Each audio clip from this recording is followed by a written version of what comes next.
uh, kita langsung masuk ke materi. Jadi kemarin kita sudah membahas mengenai aktivitas pendanaan.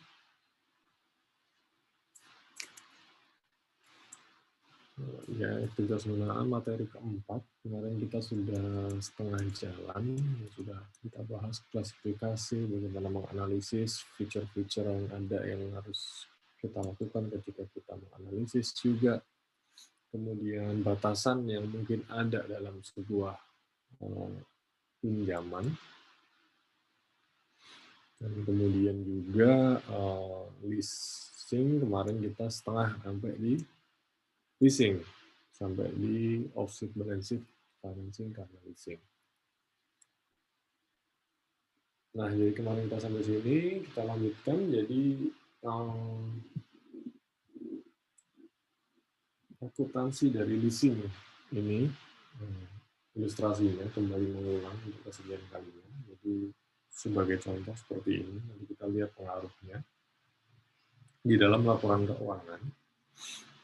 Jadi ada sebuah contoh di mana sebuah perusahaan dia memiliki aset pada 1 Januari tahun 2000, hanya aset itu saja yang dimiliki, nggak ada lagi aset yang lain, nggak ada lagi kewajiban yang lain. Nah, contoh, jadi kita bikin masalah sederhana seperti itu. Kemudian umur ekonomisnya diperkirakan sekitar 5 tahun dengan tidak ada nilai sisa. Lalu perusahaan akan menerapkan metode straight line atau garis lurus untuk penyusutannya. Kemudian term atau perjanjian lease-nya itu tidak dapat dibatalkan dalam waktu 5 tahun. Pembayaran tahunan MRP-nya 2.505, dibayar setiap akhir tahun, terus kemudian bunganya 8% per tahun. Dari fakta-fakta ini saja sudah dapat disimpulkan bahwa lease-nya merupakan finansial atau kapitalis, karena dari paling paling sederhana adalah umur ekonomisnya itu 5 tahun, sementara masa sewanya itu 5 tahun. Ketika masa sewanya 80% atau lebih dari estimasi umur ekonomis asetnya, itu sudah bisa dikategorikan sebagai finansialis tanpa perlu ditambahkan faktor-faktor yang lain. Apakah dia ada opsi dibeli dengan harga yang lebih rendah misalnya, atau present value MLP-nya itu mendekati nilai dari asetnya, tapi dengan ini saja sudah bisa kita lihat bahwa ini merupakan finansial atau kapitalis. Ya, dari fakta tadi bisa disusun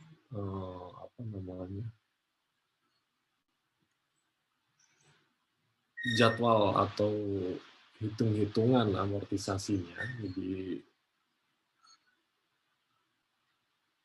annual nilai buku di awal tahun 2000 itu 10.000. Kemudian dia di sini ada pembayaran MLP dituliskan di sini, kemudian interest kan dari 8% dari nilai bukunya. Ini bisa berarti langsung bisa kita kalikan. Jadi di sini 10.000 dikali tadi bunganya 8%, 800 seperti itu.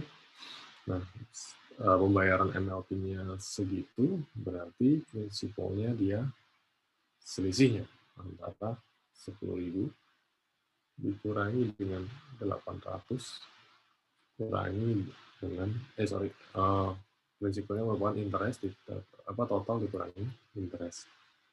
Nah, prinsipal ini kita kurangkan dari saldo awal tahun menghasilkan saldo di tahun 2001 atau saldo tahun berikutnya.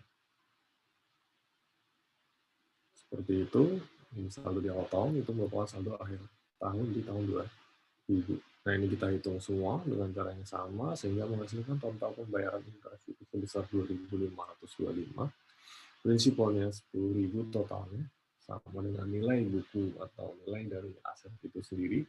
Sementara total dari MLP-nya merupakan 12.525 yang merupakan prinsipal ditambah interest yang ditanggung.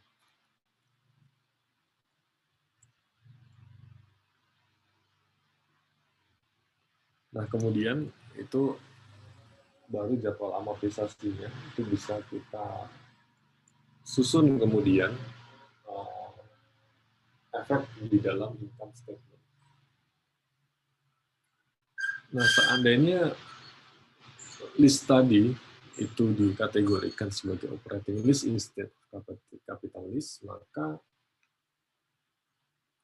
meskipun jumlahnya sama, maka akan memberikan pengaruh yang berbeda. Jadi kalau di operating list, dia masuknya rent expense setiap pembayaran MLP-nya itu tadi, setiap tahun sebanyak 2.505, itu langsung masuk ke dalam laporan laba rugi. Sementara kalau di capital list, yang ini juga akun yang masuk ke dalam laba rugi, setiap tahunnya ternyata berbeda. Jadi tadi bisa kita lihat interest ini, kita masukkan semua juga di sini, kemudian depresiasi adalah garis lurus selama masa manfaat dengan nilai asetnya itu 10.000 merupakan present value dari pembayaran MLP selama 5 tahun, didepresiasikan selama 5 tahun 10.000 itu, sehingga per tahun dia membebankan penyusutan sebesar 2.000. Nah, di tahun pertama bisa kita lihat perbedaannya bahwa dengan capital list itu bebannya lebih besar. Jadi kalau menggunakan operating list itu laporan laba perusahaan di tahun tersebut dianggap overstated karena bebannya seharusnya lebih besar kalau dengan capital list. Di tahun 2001 tahun berikutnya masih sama, di 2002 masih sama, dan mulai 2003 dan 2004 beban dari capital list itu lebih kecil dibandingkan dengan operating list. Jadi kalau yang seharusnya tadi dikategorikan sebagai capital list dikategorikan sebagai operating list, efeknya di dalam laporan keuangan, maka di sini tahun pertama overstated labanya, tahun kedua juga overstated, tahun ketiga overstated, tahun ketiga dan keempat dan kelima dia understated.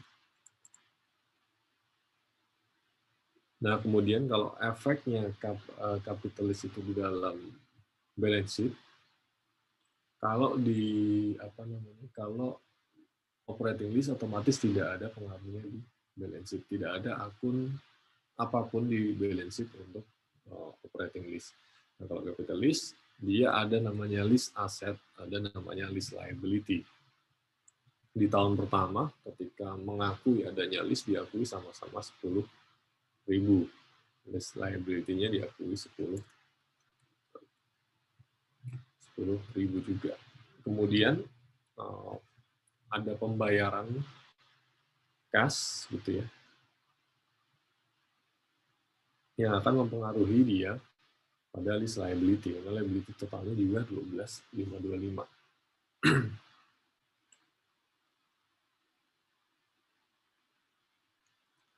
Nah, list aset dia akan didepresiasikan sesuai dengan masa manfaat, kan seperti itu. Tadi dia pakai straight line asetnya untuk mendepresiasikan, maka list aset dia didepresiasikan selama 5 tahun dengan masing-masing 2.000, maka dia akan berkurang sebanyak 2.000. Untuk list liability sesuai dengan kewajiban dia, karena totalnya dia 12.55, dikurangkan dari setiap tahunnya pembayaran yang dilakukan. Nah, kemudian tadi sudah sedikit dibahas, jadi menyimpulkan, jadi efek dari list accounting, jadi apa dampaknya penggunaan apa dampaknya perusahaan itu dia mengakui sebuah aset lease, sebuah lease perjanjian leasing sebagai operating lease, padahal secara persyaratan dia seharusnya memenuhi sebagai capital lease. Nah, yang pertama, operating lease akan understate liabilities atau menilai liabilities itu menjadi lebih rendah. Pengaruhnya apa? Kenapa? Karena tidak ada akun di neraca untuk operating lease. Pengaruhnya apa? Dia akan meningkatkan yang namanya solvency ratios atau salah satu contohnya debt to equity ratio. Dia akan meningkatkan karena tidak ada kewajiban terkait leasing ini. Kemudian dia juga mengunderstate aset karena tidak ada aset yang masuk ke dalam gitu ya, tidak ada pengakuan aset di operating lease, sehingga dia meningkatkan return on investment ratio atau return on asset lah. Investment ini banyak disamakan dengan return on asset juga. Kemudian operating lease itu juga dia menunda adanya pengakuan beban.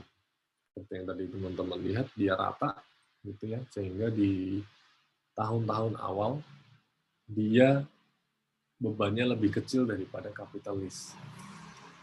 3 tahun awal tadi kan jumlah pembebanannya lebih kecil dari capital lease.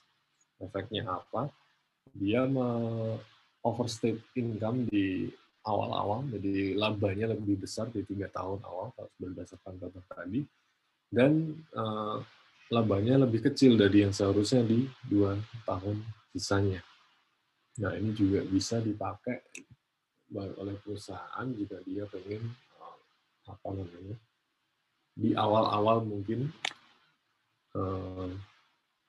kinerjanya terlihat bagus, gitu. Dia bisa menggunakan metode ini gitu ya, mengakui leasing sebagai operating lease.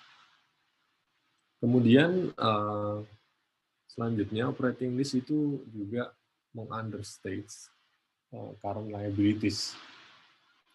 Karena di operating lease itu tidak ada pembayaran prinsipal dari atau pembayaran pokok pinjaman. Pokok pinjaman yang jatuh tempo itu kan masuk ke current liabilities. Nah, itu tidak ada karena semuanya diakui sebagai sewa, langsung diakui di laba rugi. Akibatnya dengan mengunderstate current liabilities itu inflate current ratio and other liquidity measures. Jadi meningkatkan current ratio. Current ratio-nya terlihat lebih baik.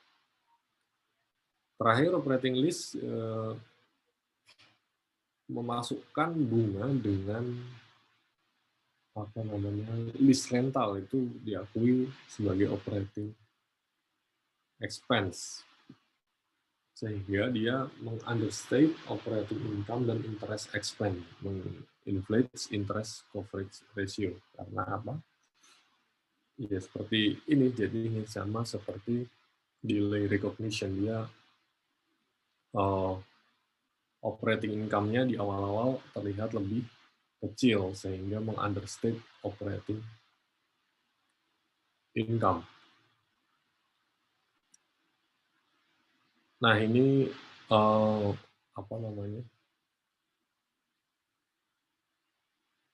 ketika kita melakukan konversi dari operating lease ke capital lease. Jadi kita sebagai analis bisa melakukan adjustment ketika sebuah aset itu sebenarnya kita nilai dia sebagai capital lease, tapi oleh perusahaan diakui sebagai operating lease. Nah, ini bisa kita convert lah, kira-kira seperti itu. Nah, ini pembayarannya yang kita ketahui dia adalah pembayarannya. Total pembayaran selama 1 tahun 4.000 mungkin ketika di pembulatan dia 4.000. Nah, di sini nilainya 3.997 dengan detail pembayaran seperti itu. Nah, ini semua kita present value-kan sesuai dengan discount factor masing-masing, sehingga total present value dari total pembayaran 3.997 itu adalah 2.381 dengan per tahun, perhitungannya seperti itu. Ini kita hitung di 2001 ya, sebagai tahun awal. Nah, 2381 ini menjadi list balance. Nah, kemudian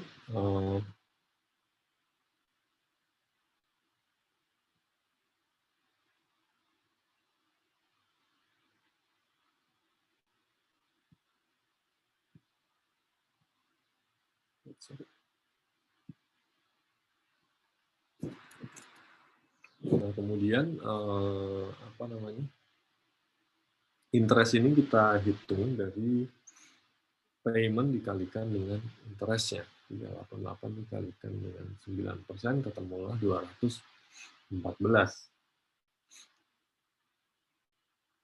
Kemudian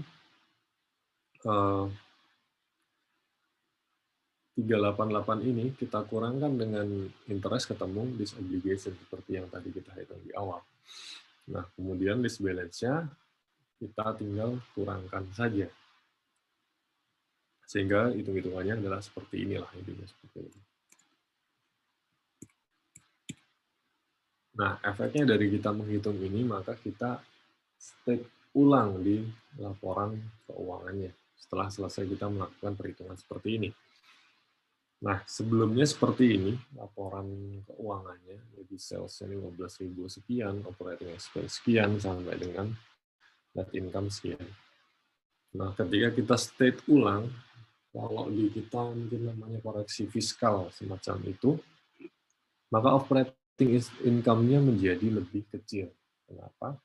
Jadi pembayaran tadi 388 seperti ini, dia membayar sewa tuh dibebankan semua 388, itu kita keluarkan dulu 388-nya, terus kita masukkan depresiasinya 183, yaitu jumlah pembayaran total, atau kita anggap dia sebagai nilai aset, present value-nya ini, 2381 kita bagikan dengan masa manfaatnya selama 13 tahun. Jadi di situ operating expense-nya menjadi 14.518. Operating income-nya menjadi lebih besar gitu. Karena semua dia diakui di sini biaya sewa. Akan tetapi kita juga harus mengakui beban yang dibayarkan sebanyak 214 di interest income. Sehingga interest income-nya menjadi interest expense-nya menjadi lebih besar. Efeknya adalah seperti halnya tadi di awal gitu. Di awal-awal tahun di awal-awal tahun kapitalis selalu lebih kecil net income-nya dibandingkan operating list. Di sini juga sama karena di operating income di operating list dia 1395, di capital list dia 389. Tetapi nanti semakin berjalannya waktu, semakin mendekati akhir umur dari aset yang list tersebut, aset yang di list tersebut itu akan lebih besar, net income-nya akan menjadi lebih besar jika menggunakan capital list, karena di sini capital list operating list itu meng-overstate operating income. Nah, di balance sheet juga seperti itu. Kalau di operating list dia tidak ada pengakuan apapun di neraca, baik di aset maupun di kewajiban. Kalau di sini harus menambahkan 2381 karena di awal tahun di fix aset gitu, sebagai aset, list aset gitu juga boleh, biasanya juga dimasukkan bagian dari fix aset kalau bentuk yang aset yang di lease atau disewa itu merupakan aset tetap. Ditambahkan 2381 juga ditambahkan 2381 di kewajiban. Kewajibannya biasanya juga dimasukkan ke dalam long term liabilities sebagai lease obligation atau lease liability seperti itu namanya. Efeknya apa? Nah, setelah kita masukkan seperti ini, kita hitunglah kira-kira rasionya seperti apa. Nah,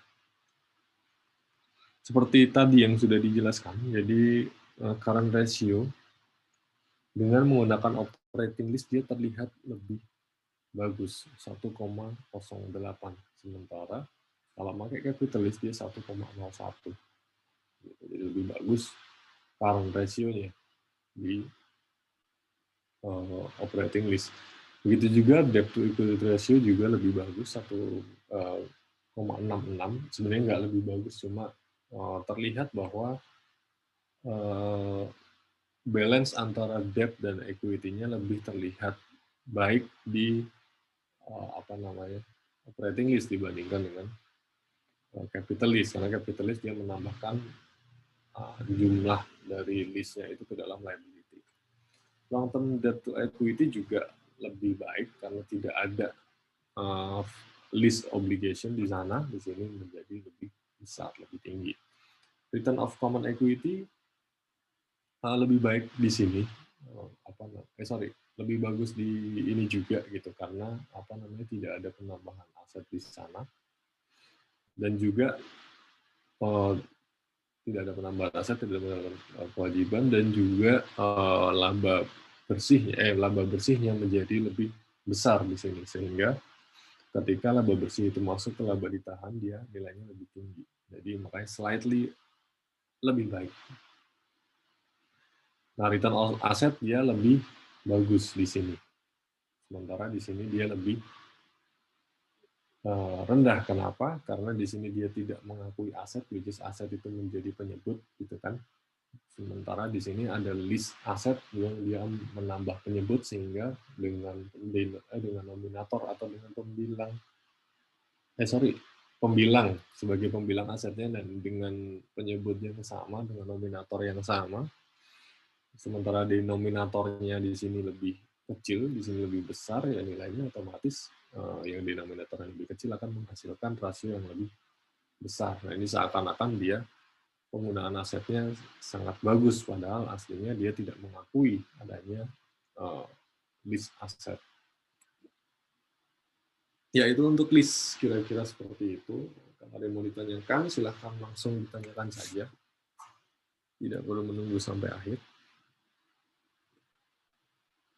Nah, kemudian aset berikutnya,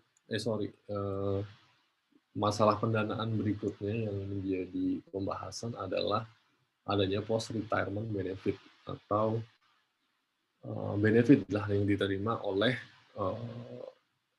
karyawan pasca kerja setelah tidak lagi bekerja di perusahaan tersebut. Nah, umumnya dia tidak bekerja lagi itu yang mendapatkan post-retirement benefit ya kalau dia sudah retire atau sudah pensiun. Ada dua jenis gitu yang umum kenal gitu, tidak di Indonesia tentunya, ini benchmarknya di luar negeri. Jadi pertama pension benefit atau pensiun lah kita tahu seperti itu. Intinya si mantan pegawai itu dia diberikan pembayaran pensiun sesuai dengan perjanjian gitu ya, sampai dengan masa tertentu atau sampai dengan si penerima manfaat itu meninggal. Lalu ada other post retirement employee benefit, itu mantan pegawai itu dia tidak menerima pembayaran dalam bentuk uang setiap bulannya, tetapi dia menerima benefit lainnya, misalnya jaminan kesehatan atau asuransi jiwa atau yang lainnya. Nah, kalau di Indonesia ada lagi tipe ketiga sebenarnya yang namanya pesangon, post retirement benefit, yang diberikan ketika pegawai itu pensiun, itu diberikan sekaligus gitu ya. Nah, post retirement benefit ini dia diakui di neraca, dan dia biasanya dia termasuk salah satu akun yang dia tidak terpengaruh atau dia independen terhadap kegiatan perusahaan. Tapi dia independen terhadap kegiatan, mau naik mau turun, sepanjang jumlah pegawainya tidak berubah secara signifikan, yang pensiun tidak berubah secara signifikan, biasanya akun post retirement benefit ini tidak terpengaruh gitu terhadap kegiatan operasional perusahaan. Nah, elemen-elemennya seperti apa? Proses pensiun, jadi employer atau si perusahaan dia menyimpan dananya mungkin hasil di-collect dari pegawai, dan juga ada kewajiban dia sendiri juga untuk memberikan itu. Nah, dana yang dikumpulkan itu disimpan di dalam pensiun fund atau dana pensiun. Nah, kemudian dana pensiun ini diinvestasikan gitu, untuk untuk supaya dana tersebut sustainable gitu ya, dana tersebut tumbuh. Nah, hasilnya itu diberi porsinya diberikan kepada employee yang memang berhak menerima. Trikinya itu adalah bagaimana dia mengelola dana pensiun itu. Karena ketika kegagalan pengelolaan dana pensiun itu berakibat disbursement kepada employee. Jadi mungkin beberapa kali teman-teman mendengar kasus adanya penyalahgunaan dana pensiun. Nah, itu seperti itu kejadiannya, salah mengelola investasi. Yang menanggung akibatnya adalah employee. Ini hampir sama mungkin dengan tipe-tipe seperti ini, misalnya yang dikenal dengan namanya dana abadi, mungkin seperti dana haji dan lain sebagainya. Dia sama sebenarnya metode pengelolaannya, dia menggunakan dana yang diinvestasikan, dana abadi yang diinvestasikan. Ini diharapkan pensiun fund ini jumlahnya tidak berkurang, melainkan bertambah terus-terusan, karena ada kontribusi dari employer atau dari perusahaan, dan juga ada imbal hasil dari investasi. Nah, kemudian berikutnya yang harus kita waspadai ketika melakukan analisis pendanaan itu adanya kontingensi.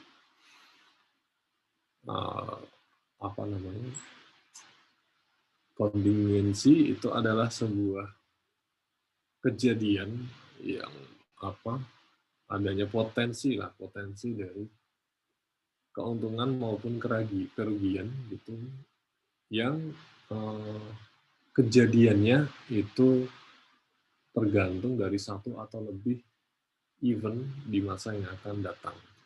Kita di tahun yang kita berdiri sekarang, kita terancam atau mengetahui adanya potensi laba atau rugi di masa yang akan datang. Nah, contingent liabilities itu muncul. Yang pertama itu ada loss contingency. Itu adalah potensi adanya klaim atas sumber daya perusahaan, baik dia membayar atau dia timbul kewajiban. Seperti itu, klaim atas sumber daya perusahaan. Nah, untuk mencatat adanya contingent liability ini, ada dua kondisi yang harus dipenuhi. Ini prinsip kehati-hatian kembali muncul dipakai di sini. Konservatisme kita pakai di sini, prinsip kehati-hatian. Nah, yang pertama adalah bahwa itu kejadian tersebut harus probable atau harus mungkin terjadi atau besar kejadiannya, mungkin seperti itu. Jadi bahwa aset itu akan mengalami penurunan nilai atau adanya kewajiban yang muncul. Itu yang pertama. Kita mengakui contingent liability kalau ada kemungkinan bahwa aset itu menurun atau kewajiban baru itu muncul. Maksudnya aset menurun di sini tidak berarti seperti impairment, tapi bisa aja asetnya berkurang lah untuk dikarenakan adanya future event itu tadi. Nah, kemudian yang kedua bahwa jumlahnya itu harus bisa diestimasi dengan reasonable, dengan sedekat-dekatnya dengan kenyataan lah, mungkin kira-kira bahasanya seperti itu. Nah, itu syaratnya kalau kita mau mengakui adanya contingent liabilities, adanya loss contingency, atau ada possibility untuk kerugian di masa yang akan datang. Nah, untuk mendisclose sendiri, untuk kita menyatakan atau menyatakannya di dalam laporan keuangan mengenai contingent liability ini, harus ada at least kemungkinan yang reasonable bahwa itu akan terjadi. Nah, jadi tidak hanya kira-kira, tetapi perkiraan itu harus dapat dipertanggungjawabkan lah. Nah, contoh dari loss contingency ini yang menimbulkan contingent liability ini, yang pertama adanya litigasi atau sengketa seperti itu.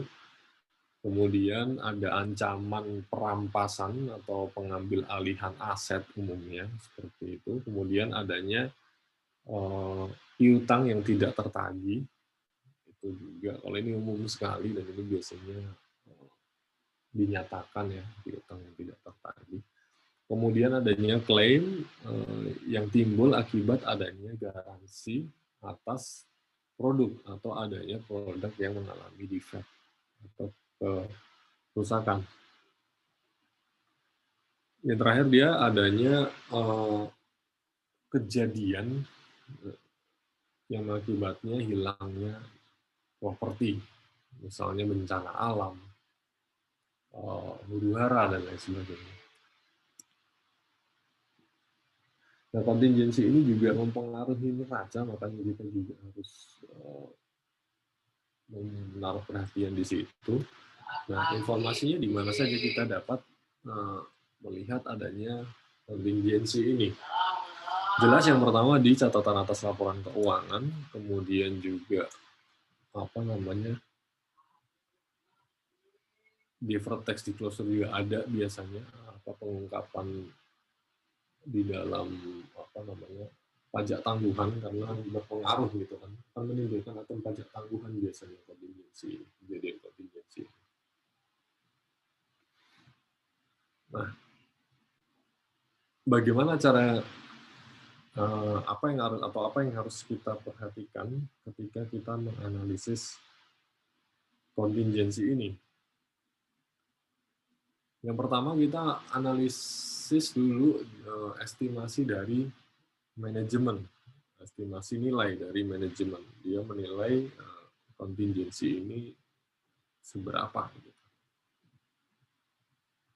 Kemudian yang kedua, kita menganalisis juga notes atau catatan atas laporan keuangan yang terkait dengan kontingensi.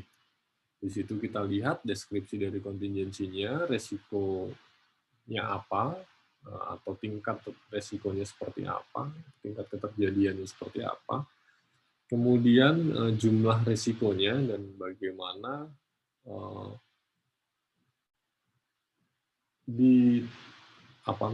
ditangani dalam menilai risk exposure atau pemaparan terhadap resiko.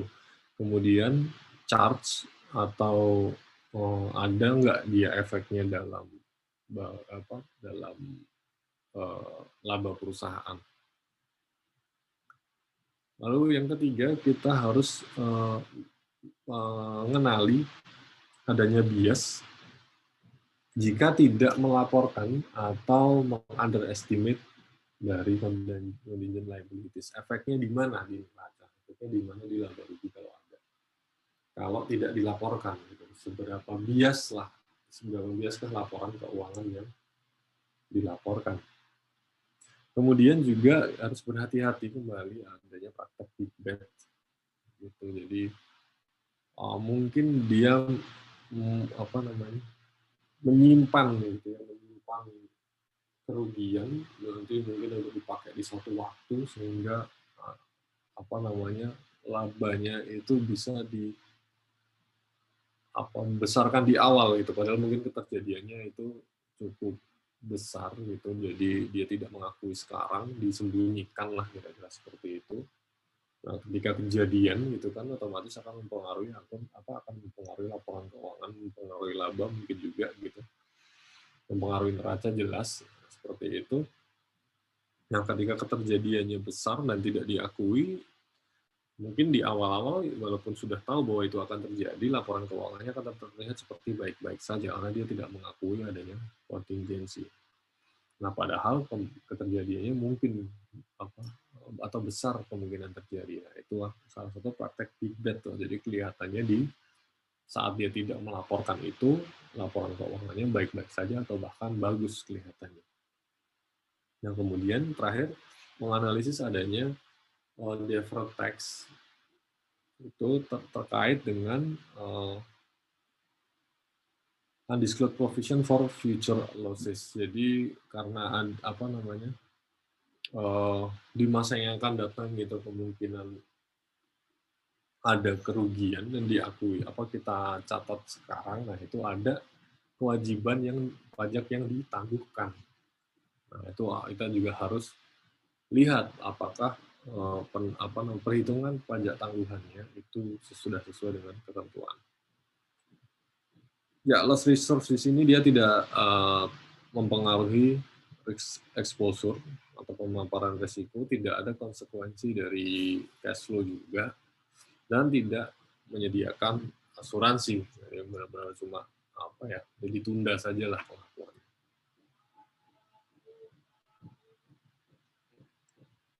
Nah, kemudian kita akan membahas mengenai off balance sheet financing. Kemarin sudah sedikit kita bahas.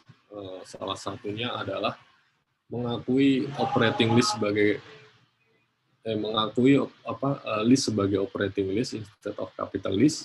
Itu adalah off balance sheet juga karena dia tidak masuk ke dalam akun neraca. Nah, ini salah satu contoh lainnya gitu of balance sheet financing. Intinya adalah pendanaan tetapi dia tidak masuk ke dalam neraca pendanaan tersebut. Motivasinya juga ya tentu saja dia tidak mau ada debt atau ada pinjaman di neraca. Contoh penggunaan offset balance sheet yang sangat terkenal itu adalah SPE atau Special Purpose Entity. Nah, SPE ini dibentuk biasanya oleh sponsoring company atau perusahaan yang menerima manfaat dan dikapitalisasi dengan equity investment. Nah, kemudian SPE itu menggunakan equity investment ini dipakai untuk meminjam kepada kredit market dan membeli earning asset dari perusahaan yang menjadi sponsor atau perusahaan yang membentuk SPE itu. Nah, kemudian cash flow dari earning asset itu digunakan untuk membayar pinjaman tadi yang dipinjam dari kredit market dan menyediakan return pada equity investor. Nah, ilustrasinya mungkin seperti ini biar menggambarkan lebih mudah. Jadi ada sponsoring company atau perusahaan yang memakai SPE lah untuk off balance sheet financing. Jadi ada yang kita sebut sponsoring company.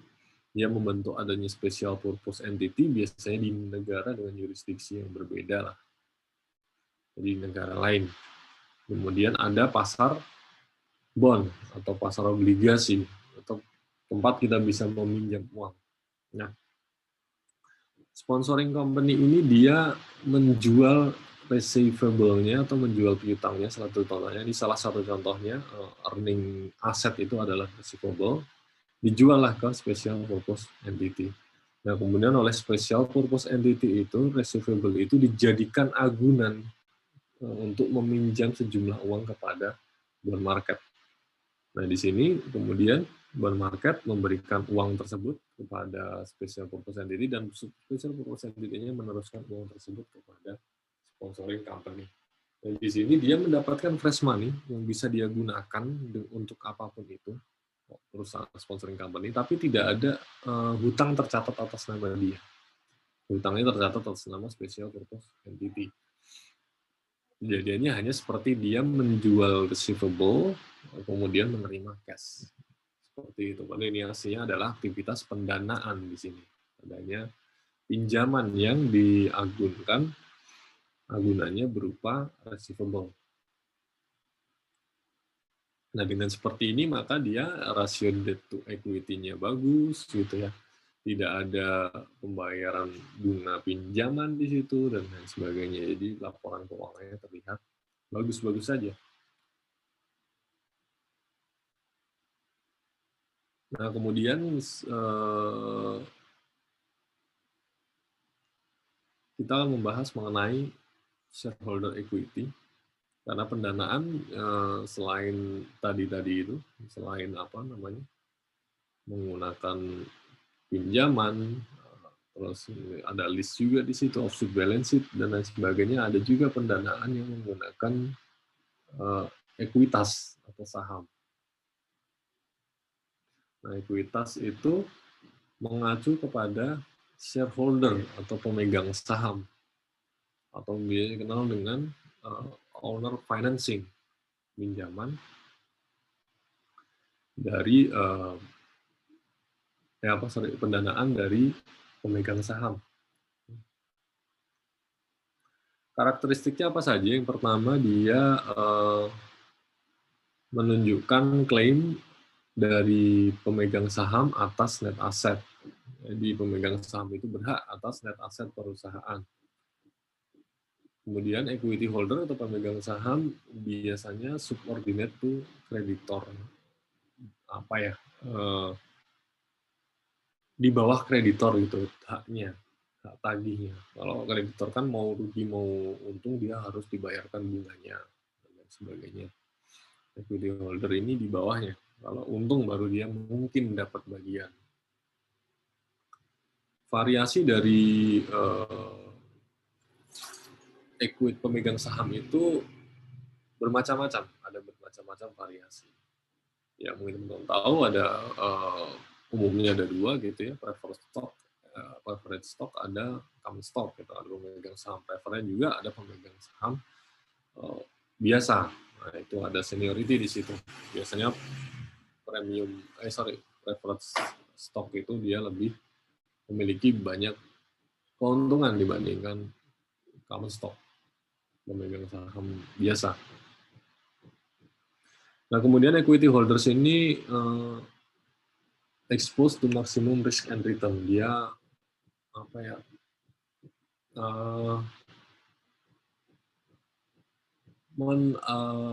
Bahasanya jadi dia equity holder ini dia terpapar risiko dan juga return yang maksimum. Jadi kalau rugi dia rugi, kalau untung dia yang mengalami keuntungan terbesar. Kenapa begitu? Misalnya perusahaan itu rugi, dia nggak mendapat pembagian dividen, ya maka dia ya sudah gitu kan. Atau bahkan mungkin ketika perusahaan melakukan kebijakan dia mau menjual saham baru sehingga nilai sahamnya terdilusi, ya di situ nilainya akan turun, nilai yang dia pegang seperti itu. Dia terpapar resiko yang cukup tinggi. Tapi sebaliknya dia juga terpapar return yang cukup besar juga. Jadi kalau perusahaan pas untung sebesar-besarnya, itu dia mendapat bagian yang paling besar, bahkan ketika dibandingkan dengan kreditur. Kreditur akan menerima jumlah yang sesuai dengan kesepakatan, berapa bunganya, gitu kan, berapa kupon dari obligasinya. Tapi kalau mau keuntungannya katakanlah naik 3 kali lipat, 10 kali lipat sekalipun, pemegang obligasi atau pemberi pinjaman hanya akan menerima sesuai dengan porsinya, sesuai dengan kupon atau bunga yang sudah ditetapkan di awal. Tapi kalau pemegang saham ketika naik 10 kali lipat, ya berarti dia penghasilannya ada kemungkinan naik 10 kali lipat kalau dividennya dibagikan semua. Seperti itu. Jadi dia terekspos resiko yang maksimal, tapi returnnya juga maksimal. High risk, high return. Nah, analisis ekuitas apa saja? Yang pertama, itu mengklasifikasikan dan memisahkan sumber ekuitas yang berbeda-beda. Nanti akan kita bahas. Kemudian menjelaskan adanya perubahan dari jumlah saham. Nah, itu harus bisa kita telusuri. apakah ada penyuntikan dana baru dari pemegang saham, atau apakah menjual saham baru dan lain sebagainya, atau ketika turun apakah ada pembelian dan lain sebagainya. Kemudian melakukan penilaian atau pemeriksaan terhadap hak dari setiap kelas di ekuitas dan prioritas ketika terjadi likuidasi. Seperti tadi, preferred stock, common stock, nah itu harus kita masing-masing kita ketahui haknya apa saja. Kemudian mengevaluasi adanya pembatasan atas distribusi dari ekuitas. Ada nggak gitu perjanjian pembatasan itu? Kemudian mereview pembatasan dari distribusi return earning kalau di sini, atau biasanya pembagian dividen dan sebagainya, ada nggak pembatasan? Perusahaan punya nggak kebijakan pembatasan itu? Kemudian yang terakhir dia menilai terms and provision of potential equity issuance. Jadi menilai apakah ada kemungkinan gitu ya penerbitan saham baru di masa yang akan datang. Terus apa namanya, kalau memang ada kemungkinan itu kenapa bisa timbul seperti itu dan lain sebagainya. Nah, equity classes ada dua umumnya, yaitu capital stock dan return earning. Nah, kalau capital stock, pelaporan di capital stock itu dia termasuk penjelasan perubahan jumlah saham. Perubahan jumlah saham yang beredar itu bisa dua hal, bisa bertambah atau berkurang. Saya sebutkan. Nah, yang kalau bertambah itu, yang pertama tentunya karena adanya penerbitan saham baru dari perusahaan. Kemudian ada juga kemungkinan saham itu bertambah kalau ada konversi dari obligasi atau preferred stock. Obligasi ada yang bisa secara perjanjian dikonversi menjadi saham. Begitu juga preferred stock pun sama. Kemudian ada pembagian stok dividen atau adanya stock split. Pembagian stok dividen yang tidak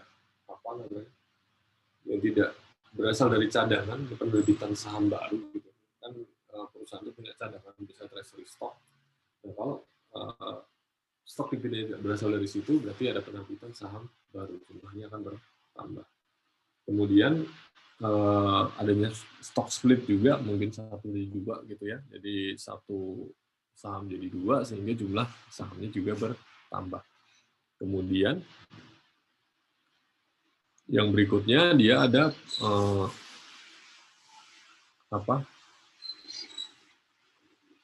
ada pembelian, ada penerbitan saham dalam rangka akuisisi atau merger. Nah, itu juga menambah jumlah saham yang beredar. Nah, kemudian yang terakhir dia apakah ada penerbitan saham terkait dengan adanya stock option dan warrant yang di exercise. Ada opsi untuk membeli saham, atau kan biasanya ada yang punya stock option ya, untuk membeli saham dalam jumlah tertentu dalam waktu tertentu. Ketika itu di exercise, apakah ada penerbitan? Karena bisa pakai treasury stock, bisa juga pakai penerbitan saham baru. Itu juga bisa menambah jumlah saham yang beredar. Nah, kemudian ada juga hal-hal yang mengakibatkan saham itu berkurang jumlahnya. Yang pertama adanya pembelian dan retirement of stock, dibeli dan tidak lagi diedarkan. Kemudian ada juga dibeli kembali dan dijadikan treasury stock atau saham yang disimpan. Bisa lagi dijual lagi atau nanti dipakai untuk hal lain seperti tadi itu, yang tadi saya bilang. Kalau ada pembagian stock dividen bisa diambil dari situ dan sebagainya. Kemudian reverse stock split. Jadi kalau stock split itu kan satu saham dibagi menjadi dua gitu. Sehingga jumlahnya dari 1.000 menjadi 2.000. Mungkin pemegang sahamnya jumlahnya tidak bertambah gitu, cuma sahamnya jumlahnya bertambah. Nilai sahamnya berkurang separuhnya, 1 dari 2. Ada juga reverse stock split. Dari saham yang beredar, katakanlah 2:1 gitu ya. Jadi 2 saham yang beredar di reverse menjadi 1. Nah, itu kembalikannya sehingga jumlah sahamnya berkurang separuh, seakan-akan seperti itu. Ini kan kita bilang jumlah bukan nilai kembali. nilai bisa jadi tetap. Nah, kemudian komponen dari capital stock, yang pertama ada contributed or paid in capital, yaitu total financing received from shareholders in return for capital shares usually consists of two parts. Yaitu ini total pendanaan yang diterima dari shareholder. In return, shareholder menerima sejumlah saham. Capital shares. Nah, jumlah total pendanaan itu, total uang yang diterima perusahaan itu terdiri dari dua biasanya, yaitu yang pertama yaitu common stock, capital stock ataupun sahamnya itu sendiri, nilai parnya, nilai sahamnya itu berapa, dan additional paid in capital biasanya ada dua. Additional paid in capital adalah excess atau nilai saham di luar nilai harga dasarnya. Dan saham itu kan harga dasarnya biasanya fix, misalnya 1.000 ya 1.000. Tapi ketika diperdagangkan kan bisa jadi nilainya 5.000. 4.000-nya itu adalah additional paid in capital namanya, atau ekses di atas nilai saham yang dinilai pada awalnya. Nah, kemudian yang berikutnya, komponen dari capital stock adanya treasury stock atau saham yang dibeli kembali dan dicadangkan, gitu. Yaitu share of company stock reacquired after having been previously issued and fully paid for. Jadi sudah sempat beredar mungkin di pasar saham gitu, dibeli kembali oleh perusahaan. Nah, acquisition of treasury stock by a company reduce both assets and shareholder equity, typically recorded as cost. Jadi dia mengurangi jumlah baik aset dan shareholder equity, tentu saja gitu kan. Aset kan berkurang dan juga shareholder equity berkurang karena jumlah saham yang beredar itu berkurang nilainya. Makanya dia disimpan sebagai biaya, disimpan sebagai biaya karena mengurangi aset, dia harus bayar gitu untuk beli lagi, dan juga mengurangi shareholder equity karena jumlahnya jumlah ekuitasnya atau jumlah sahamnya berkurang. Nah, kemudian capital stock ada dua jenis, common stock dan preferred stock. Preferred stock definisi sederhana yaitu memiliki keistimewaan lah yang tidak dimiliki oleh stock. Apa aja? Yang pertama, dividend distribution preference, ada preferensi dalam pembagian dividen. Dia yang menerima pertama, intinya seperti itu. Bisa juga dia pembagiannya berbeda dan sebagainya, tergantung perjanjiannya. Kemudian prioritas ketika terjadi likuidasi, prioritas klaim aset ketika terjadi likuidasi, dia biasanya di bawah pemegang obligasi, di atas common stock tentunya. Kemudian convertible atau redemption into common stock, mungkin ada perjanjian dia bisa di-convert menjadi common stock. Ada call provision, ada sinking fund provision. Call provision adanya call provision itu semacam dia bisa punya jaminan untuk membeli kembali atau dijual kembali. Saya agak lupa antara call provision. Kemudian sinking fund provision juga sama, hampir mirip seperti itu. Kemudian kalau common stock, dia capital stock with ownership interest and bearing ultimate risk and reward tadi sudah dibahas. Jadi dia sisa dari preferred stock dan lain sebagainya. Nah, dalam menganalisa atau menganalisis capital stock, jadi the more relevant information for analysis relates to the composition of capital account and to their application restriction. Jadi informasi itu harus didapatkan dulu semua gitu ya. Informasi-informasi yang relevan terkait dengan komposisi dari capital account-nya, dari equity-nya, dan juga batasan-batasan yang mungkin ada di situ. Nah, itu harus kita dapatkan dulu informasinya. Semakin relevan, analisisnya akan semakin baik. Kemudian composition of equity is important because of provision that can affect residual right of common shares and accordingly the risk and return of equity investor. Jadi komposisinya juga harus kita punya, itu penting karena tadi itu preferred stock, common stock itu risknya itu berbeda-beda dan returnnya juga berbeda beda. Nah, ini untuk tahu return yang diterima utamanya oleh pemegang saham biasa. Nah, itu komposisi ini harus kita tahu, termasuk juga yang di atas, yang pertama restriksinya dan lain sebagainya. Ada nggak konsekuensi yang dimiliki oleh preferred stock yang dapat mempengaruhi common stock dan lain sebagainya. Nah, kemudian bagian kedua dari shareholder equity setelah capital stock, di sana ada return earning.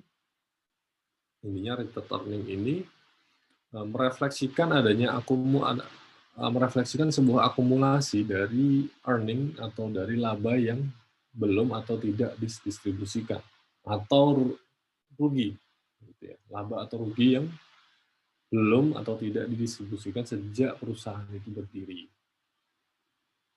Nah, return earning ini merupakan sumber utama dari pembagian dividen. Nah, dividen ada dua bentuk, cash dan stock dividen. Cash dividen distribusikan dalam bentuk kas, sementara kalau stock dividen distribusikan dalam bentuk saham kepada pemegang saham on pro rata basis sesuai dengan kepemilikan masing-masing. Nah, it represents a permanent capitalization of earnings. Shareholder receive additional shares in return of reallocation of return earning to capital account. Jadi instead of dia menerima kas gitu, dia menerima saham gitu. Dia dari return earning yang seharusnya dibagikan dalam bentuk dividen, paling nggak mau dalam bentuk kas, nah ini dia dalam bentuk saham. Nah, kemudian ada batasan di dalam laba rugi, itu juga kita harus dapat informasinya, apakah ada constraint or requirement on retention of certain return earning amount. Jadi memang ada beberapa perusahaan yang dia membatasi jumlah tertentu dari return earning. Dia harus nilainya sekian, minimal sekian. Sehingga ketika nilainya belum mencapai sekian, itu meskipun laba dia tidak ada pembagian dividen. Gitu. Nah, istilah-istilah yang dipakai gitu dalam shareholder equity, book value itu net asset value, total aset dikurangi dengan kewajiban misalnya.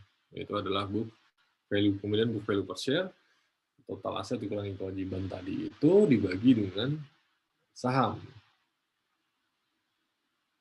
Kemudian ada book value of common stock, itu dibagi hanya dengan common stock saja. Intinya klaim net asset itu karena net asset itu merupakan hak dari pemegang saham, ini hanya menghitung kalau book value per share itu menghitung dari total share-nya, baik preferred stock maupun common stock, sementara book value common stock sudah dikurangi oleh preferred stock. Berapa klaim si pemegang saham itu terhadap net asset perusahaan. Nah, ada contoh di sini ada yang menarik, itu istilahnya ada istilah kumulatif yang dimiliki oleh preferred stock. Nah, kumulatif di sini refers to right of some preferred shares of receive a dividend for its financial period, even though no dividend has been declared. When such a dividend has been omitted, it becomes an arrear. Jadi kumulatif ini dia menunjukkan bahwa preferred stock ini dia berhak menerima dividen setiap tahun meskipun tidak ada pembagian dividen. Dia di setiap tahun dia berhak menerima dividen. Tetapi ketika di suatu tahun itu dia tidak dibayarkan dividennya kepada preferred stock ini, itu menjadi piutang gitu, yang mungkin akan dibayarkan di masa yang akan datang. Kalau common stock ya udah gitu, nggak dibayarkan ya sudah gitu kan, nggak dapat dividen di tahun itu gitu. Misalnya merugi lah perusahaannya atau apa, ya dia tidak mendapatkan, atau kebijakan perusahaan tidak membagikan dividen, mereinvestasikan ulang dan sebagainya, kan bisa banyak alasan kan perusahaan tidak membagikan dividen tentunya, tapi disetujui oleh pemegang saham karena pembagian dividen atau tidak pembagian dividen melalui rapat umum pemegang saham. Nah, ini ada kalau preferred stock namanya kumulatif. Dia akan tetap menerima dividen setiap tahun. Kalau tidak diterima di tahun itu, dia menjadi piutang. Nah, seperti ini contohnya. Dia preferred stock-nya, kemudian ada dividen in arrears. Jadi dividen yang belum dibagikan, namun suatu saat nanti akan dibagikan. Akan berjumlahnya akan bertambah sampai dengan dia dibagikan. Ya, ada sebuah kasus, ini silahkan teman-teman dipikirkan sekitar 1-2 menit. Ada sebuah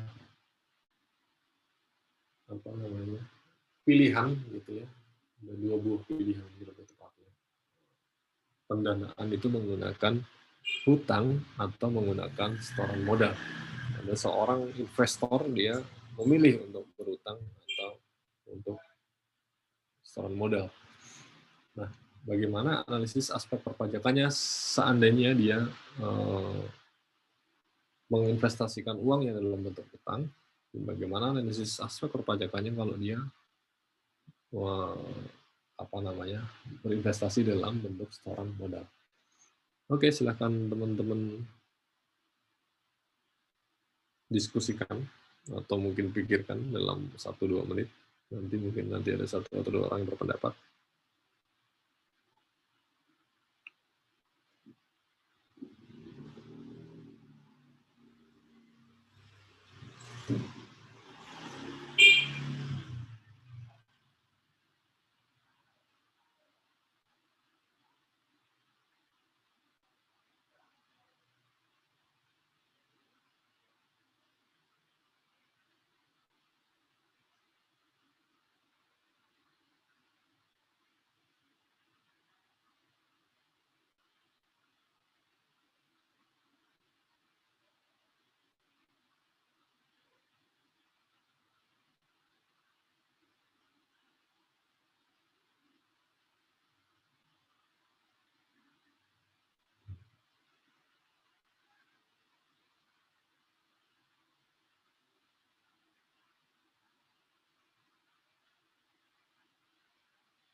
Ya, silakan, ada yang mau berpendapat?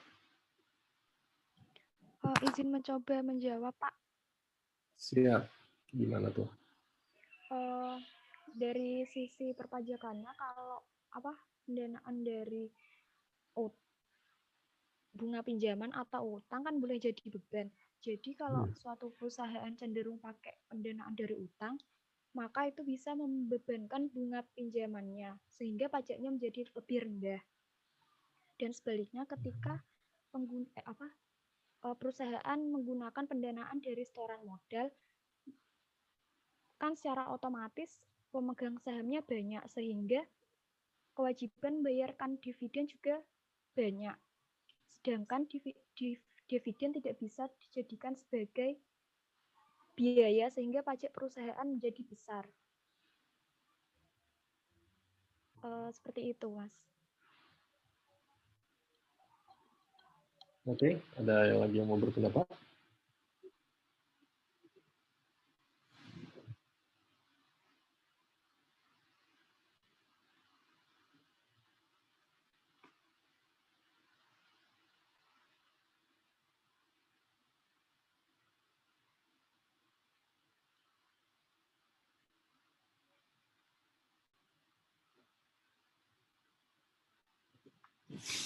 Itu tadi dari segi laba perusahaan.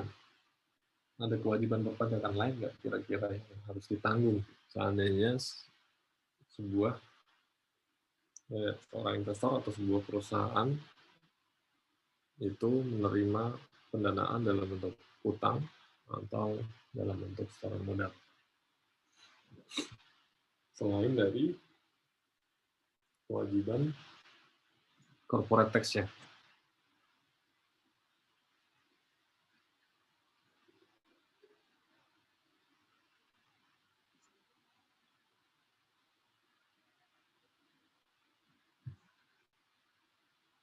Ada yang mau berpendapat?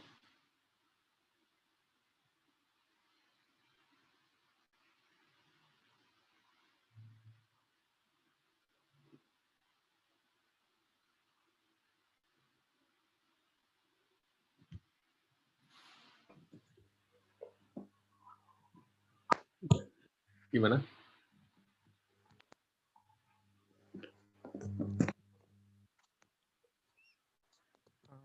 Bang, ya mungkin ada kewajiban pemotongan untuk bunga pinjaman.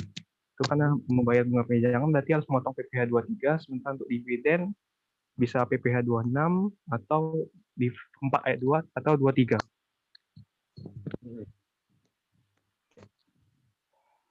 Ya, tepat sekali. Jadi memang pertama memang kita lihat PPh pasal 29 atau corporate tax-nya, gitu. Pengaruh dari utang atau setoran modal. Nah, tergantung sebenarnya kalau mana yang lebih besar tergantung, karena di sini nggak ada contoh nilainya. Jadi kalau utang, ya si perusahaan itu punya kewajiban membayarkan bunga pinjaman dan kerugian selisih kurs. Dua-duanya ini diakui di dalam laporan laba rugi. Jadi selain membayar bunga pinjaman, utang itu juga ada kerugian selisih kurs di sana. Sementara kalau setoran modal, kewajiban perusahaan hanya membayarkan dividen saja atas net income yang dimiliki. Gitu. Di sini otomatis di sini labanya betul sekali tadi Salsabila ya. Betul sekali bahwa kalau dengan utang maka labanya akan cenderung lebih kecil dibandingkan dengan setoran modal karena dia bisa membiayakan bunga pinjaman, bisa membiayakan kerugian selisih kurs. Itu sehingga corporate tax-nya untuk PPh pasal 29-nya itu menjadi lebih kecil untuk pembayaran utang. Sementara kalau di sini dia lebih besar. Tapi ada juga kewajiban lainnya, pemotongan-pemotongan gitu, seperti yang tadi dibilang Agus gitu ya. Jadi kalau di sini kita asumsikan ini kan sepertinya orang gitu ya, atau ya mungkin bisa juga badan gitu. Dia harus membayarkan bunga pinjaman sebesar 15% pajak atas bunga pinjaman, 15% dari bunga yang dibayarkan. Nah kalau dividen tergantung bisa PPh 23, bisa PPh pasal 4 ayat 2, bisa PPh pasal 26 kalau pemegang sahamnya merupakan subjek pajak luar negeri. Nah, tapi dengan Undang-Undang Cipta Kerja, dividen ini tidak ada pajaknya, gitu. Sepanjang diinvestasikan kembali di Indonesia, tidak ada pajaknya. Sehingga trade-off-nya jadi semakin balance nih. Di sini dia bisa mengakui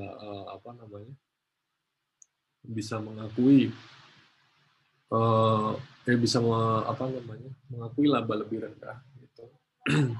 Bisa mengakui laba lebih rendah, tetapi dia harus membayarkan PPh pasal 23 atau 26 kalau saham di luar negeri. Nah, kalau di sini dia mengakui laba lebih tinggi, tetapi dia tidak perlu membayarkan pajak dividen. Jadi trade-off-nya agak sedikit balance sekarang.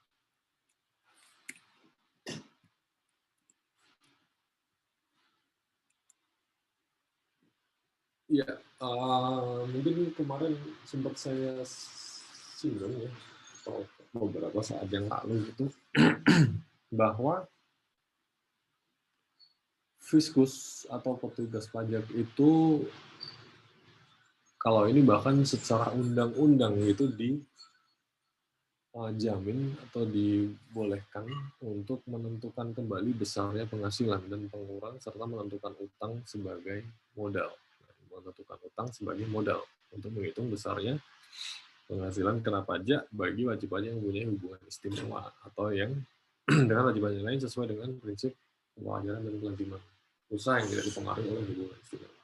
Nah, ini di 18 ayat 3, which is tidak hanya undang-undang domestik saja, OECD Transfer Pricing Guidelines di tahun 2010 juga menyampaikan hal yang sama.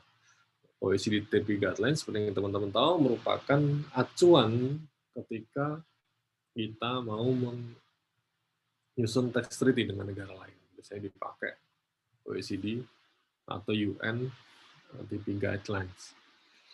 Nah, di situ juga disampaikan, where the economic substance of transaction differs from its form, in such case, the tax administration may disregard the party characterization of the transaction and recharacterize it in accordance with its substance. Intinya adalah ketika substansi ekonomi dari sebuah transaksi itu berbeda dengan bentuknya, seperti misalnya utang dan modal, formnya itu hutang padahal dia substansinya modal, maka otoritas pajak boleh merekarakterisasi akun-akun tersebut gitu ya, sesuai dengan substansinya.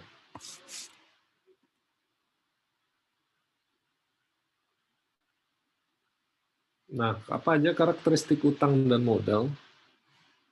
Nah, utang itu dana akan dikembalikan dalam jangka waktu yang telah ditentukan. Sementara modal itu dana hanya akan dikembalikan pada saat likuidasi atau pada saat penarikan prive, tapi biasanya hanya untuk CV. Tapi kalau ini untuk dilikuidasi atau untuk pada saat dijual, seperti itu sahamnya, modalnya. Kemudian imbalannya, kalau utang, imbalan dari utang harus tetap dibayar meskipun penerima utang dalam keadaan merugi. Kali saya sebutkan. Sementara kalau modal, imbalan dari penyertaan modal tergantung dari performa usaha penerima modal atau perusahaan. Bahkan ketika bagus aja juga belum tentu adanya pembagian dividen. Belum ada adanya imbalan bagi pemegang saham. Kemudian hak dalil investor pada saat likuidasi, dalam keadaan likuidasi, kreditor atau pemberi utang memiliki hak prioritas untuk atas aset. Sebenarnya nggak prioritas, kalau nggak salah prioritas pertama itu pegawai dulu, hak kewajiban, haknya pegawai dulu, baru investor. Atau pajak dulu malah bahkan gitu, setelah pegawai. Nah, ini dibandingkan antara utang modal itu lebih memiliki prioritas yang pemegang pemberi pinjaman atau kreditor. Sementara modal, pemberi modal merupakan hak tagih terakhir setelah kreditor, bahkan terakhir. Maksudnya ketika ada preferred stock owner gitu ya, preferred stock duluan, bukan stock belakangan. Nah, tapi pemegang atau pemberi utang atau kreditor itu tidak memiliki kontrol atas perusahaan. Sementara kalau modal dia memiliki kontrol atas perusahaan.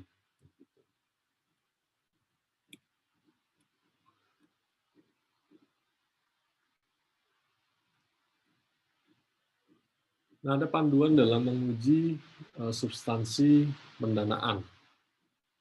Yang pertama, hak dan kewajiban dalam transaksi. Apabila pemberi dana memiliki hak dan kewajiban yang serupa dengan hak kewajiban sebagai pemegang saham, maka instrumen tersebut bisa diperlakukan sebagai modal. Kemudian, pembayaran pokok. Pembayaran pokok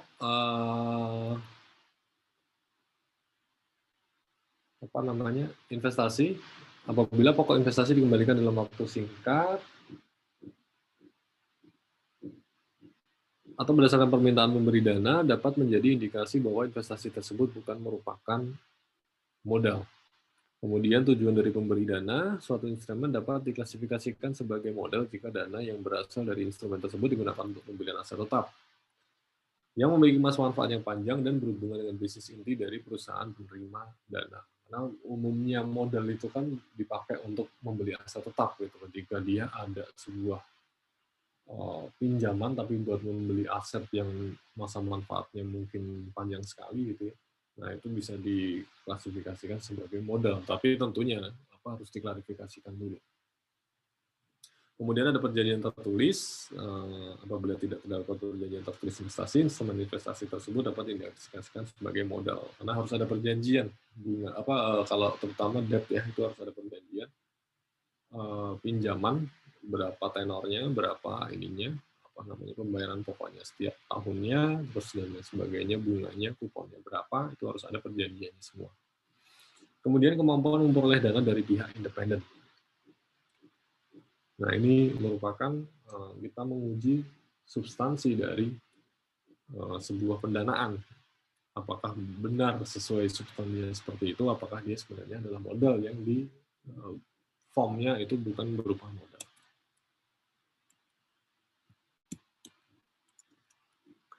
Kemudian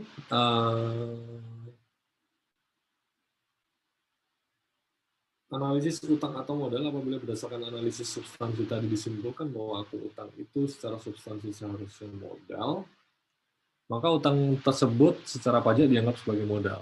Efeknya apa? Efeknya bunga pinjaman dan kemudian selisih kurs tadi itu yang dapat dibebankan itu dikoreksi fiskal positif atau tidak boleh dibebankan. Ada hal yang perlu diperhatikan, yaitu analisis eksistensi transaksi utang dengan uji arus kas masuk dan keluar atas pokok utang dan bunga. Kemudian yang kedua, analisis substansi utang atau modal, dan kemudian analisis perbandingan utang terhadap ekuitas sesuai PMK 169. Maksudnya debt to equity ratio 3:1. Jadi ketika kita menganalisis pendanaan secara pajak gitu ya, menganalisis debt terutama, seperti itu yang harus dilakukan. Pertama itu diuji dulu arus kas ya, atas pembayaran pokok utang dan pembayaran bunga. Kemudian diuji substansinya, benar debt, ada perjanjiannya kah, dan lain sebagainya. Nah, jika tidak ada, maka harus dikarakterisasi menjadi modal. Kemudian yang ketiga, dilakukan analisis perbandingan utang terhadap ekuitas. Sudah sesuai nggak di PMK 169? DER-nya udah 4:1 belum? Gitu. Kalau lebih dari 4:1, maka secara proporsional bunganya yang boleh dibiayakan hanya 4:1 saja. Kelebihannya harus dikoreksi fiskal. Ya, ini sudah sih sebenarnya tadi kita bahas panjang lebar mengenai sewa, apakah dikategorikan sebagai operating, sebagai finansial, sepertinya tidak perlu kita bahas lagi. Ya, untuk materi pendanaan sampai situ saja. Tadi yang yang jawab soal pertama Erika ternyata ya. Oke, kalau ada yang mau ditanyakan, dipersilahkan. Izin bertanya, Mas. Yes, silahkan.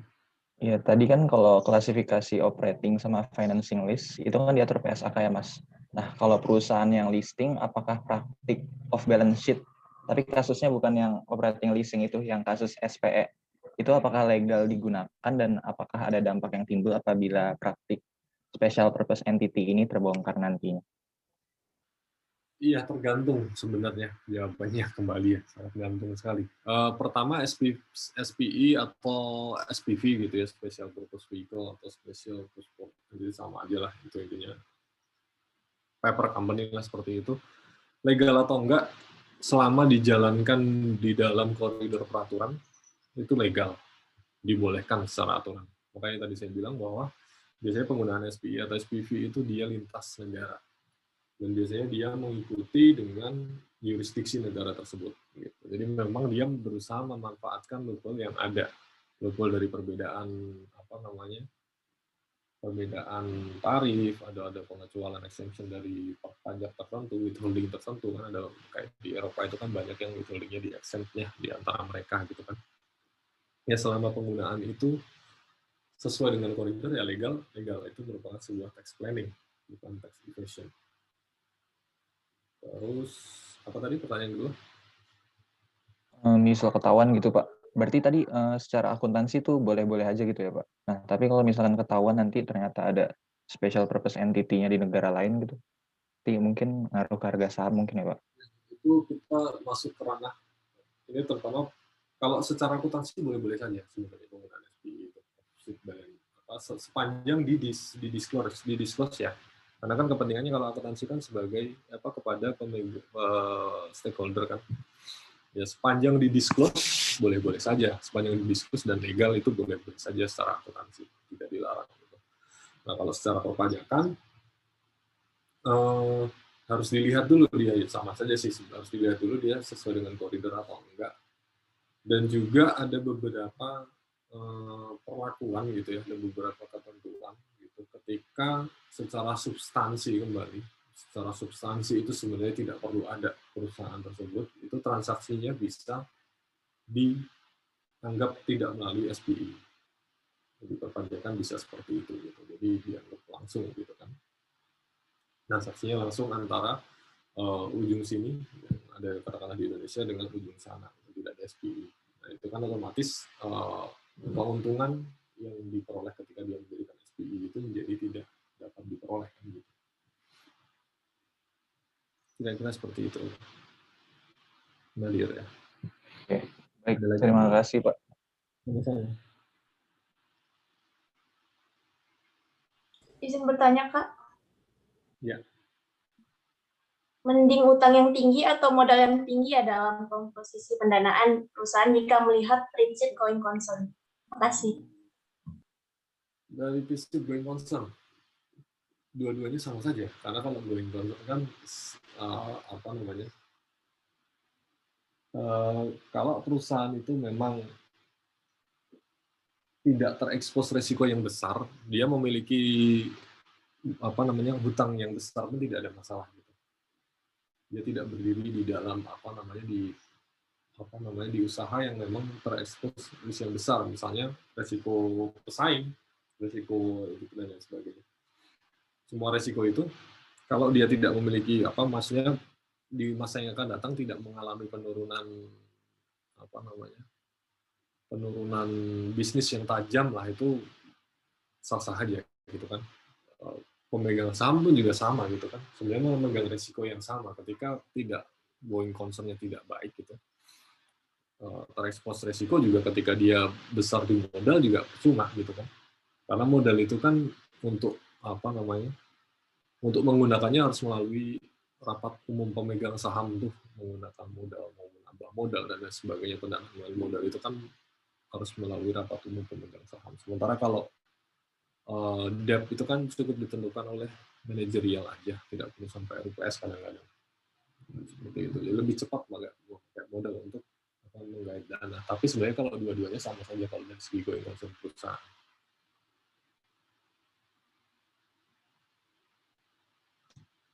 Gitu. Baik, terima kasih Kak. Ada lagi? Izin bertanya, Mas. Ya. Jadi kan salah satu contoh dari kontingensi rugi itu tadi ada potensi kehilangan aset akibat bencana alam.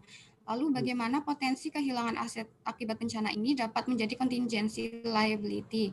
Kan salah satu syaratnya tadi harus dapat diestimasi jumlahnya dan ada kemungkinan terjadinya hal tersebut.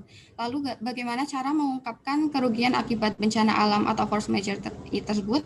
Karena kan terkadang bencana alam itu tidak mudah diprediksi atau diestimasi. Dan apakah ada perusahaan yang menjadikan kehilangan bencana alam ini sebagai kontingensi? Terima kasih Pak. Iya, itu dia makanya. Pertama kan itu dibolehkan secara standar dibolehkan untuk mengakui kontingensi gitu kan. Cuma syaratnya dua kan, nilainya harus dapat diestimasi dan kemungkinan terjadinya itu besar gitu kan. Mungkin gini sih, karena beberapa tempat di Indonesia itu kan terekspos bencana yang terus-terusan ya. Misalnya ya katakanlah sebuah perusahaan di Bengkulu gitu ya. Bengkulu itu kan terkenal sekali dengan gempa yang terus-terusan gitu. Nah, berdasarkan perhitungan mungkin ya, atau mungkin keterjadian yang berkali-kali gitu. Atau di Jakarta lah paling gampang masalah banjir gitu kan. Mungkin beberapa perusahaan dia memasukkan kontingensi terkait banjir gitu, apalagi dia di lokasi yang langganan banjir misalnya Kampung Melayu dan lain sebagainya. Maka sah-sah aja ketika itu karena orang juga tidak akan mempertanyakan gitu. Asal di-disclose ya kembali di-disclose. Di situ ketika katakanlah dia di Kampung Melayu yang langganan banjir setiap tahun bahkan di situ banjir ya berarti kan probabilitasnya tinggi untuk terjadi, boleh saja dia mengakui gitu.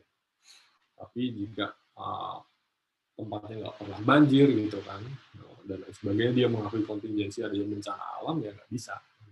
Kita nggak bisa mengakui itu, tapi kalau di tempat yang memang kemungkinan terjadinya besar ya diakui tidak ada masalah. Nah untuk estimasi itu yang agak rumit gitu kan, makanya tadi salah satu yang kegiatan yang kita lakukan menganalisis hal tersebut adalah menganalisis nilai estimasi yang digunakan. Mungkin juga disampaikan atau di-disclose di dalam catatan atas laporan keuangan, nah tentunya juga saya lupa nama istilahnya, memo lah biasanya kalau kita nyebutnya memo, atau notulen rapat direksi, dan seperti itu biasanya juga ada pembahasan mengenai estimasi berapa sih nilai yang akan dimasukkan mengestimasi kerugian atas bencana alam itu gitu. Dan di situ justifikasi kita apakah nilainya wajar atau tidak gitu. Ini juga berdasarkan nilai-nilai yang sudah diungkapkan di masa-masa sebelumnya. Gitu kira-kira. Kalau ada perusahaan atau enggak, saya sih belum nemu sih yang memasukkan kontingensi terjadinya seperti itu. Baik, terima kasih banyak, Mas.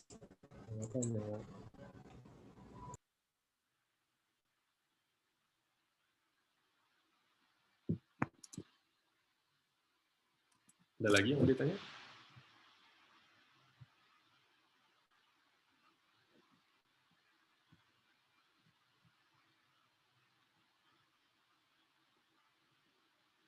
Oke, kalau nggak ada yang mau bertanya, kita kembali melanjutkan materi sedikit di materi kelima, sehingga nanti cita-cita saya di minggu ke-6 itu paling nggak membahas materi, atau kalaupun membahas materi cuma separuh kan gitu. Sisanya nanti buat paparan di semester di pertemuan ke-7 juga gitu kalau bisa.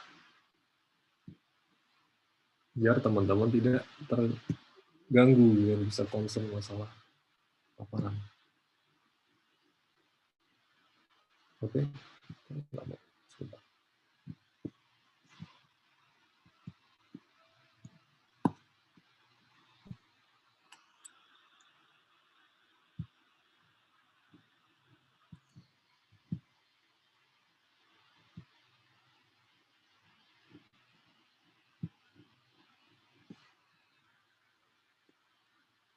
Oke, kita coba sedapatnya kembali. Separuh kita coba bahas di sini mengenai materi berikutnya dari analisis laporan keuangan, yaitu aktivitas investasi. Ya, framework-nya adalah pembahasan menggunakan bukunya Supramayam. Silahkan kalau teman-teman mau mendalami, dibaca di situ. Seperti ini kira-kira framework-nya. Jadi pengenalan dulu, current aset seperti apa. Kemudian inventories juga dibahas tersendiri. Kemudian long-term asset, habis itu flat asset and natural resources, intangible assets, dan juga asset revaluation under IFRS. Yang pertama, pengantar aset lancar. Ya, aset lancar itu adalah apa gitu ya? Intinya aset lancar terdiri dari kas dan aset lain yang dapat dikonversi menjadi kas, biasanya tanpa merubah nilai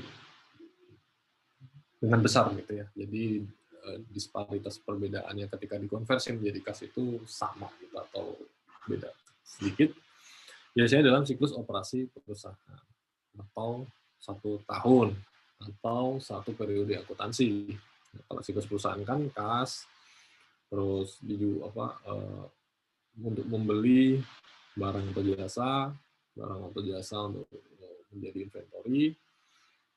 Inventory itu atau persediaan barang dagangan itu dijual menjadi piutang menjadi kas. Ini satu operasi perusahaan. Gitu. Tapi bisa juga aset lancar itu dikategorikan intinya aset yang liquid sekali atau digunakan dalam operasi perusahaan baik dalam 1 tahun atau 1 periode akuntansi atau 1 siklus perusahaan, mana yang paling panjang biasanya. Nah, kas merupakan aset yang paling liquid, mencakup mata uang yang tersedia dan dana pada deposito. Biasanya terdiri dari 2, aset paling liquid dan nilainya biasanya paling eksak. Ya, seperti itu yang dinyatakan seperti itu, ya seperti itu. Jarang sekali mengalami penurunan nilai. Gitu. Sementara setara kas merupakan investasi jangka pendek yang sangat liquid, yang mudah dikonversi menjadi kas. Jatuh tempo sangat pendek. Paling normal contohnya mungkin giro, biliar, dan lain sebagainya. Yang sangat liquid. Jadi dia sebenarnya nilainya juga seperti yang dicantumkan, tidak terekspos penurunan nilai dan lain sebagainya. Nah, di sini dibilang bahwa aset dan setara kas itu merupakan kas dan setara kas itu merupakan aset yang liquid. Liquid itu artinya apa? Likuiditas dalam hal ini artinya jumlah kas atau setara kas yang dimiliki oleh perusahaan dan jumlah kas yang dapat dihasilkan perusahaan dalam waktu yang singkat. Intinya adalah kas ini yang dimiliki perusahaan, kemudian atau setara kas yang dapat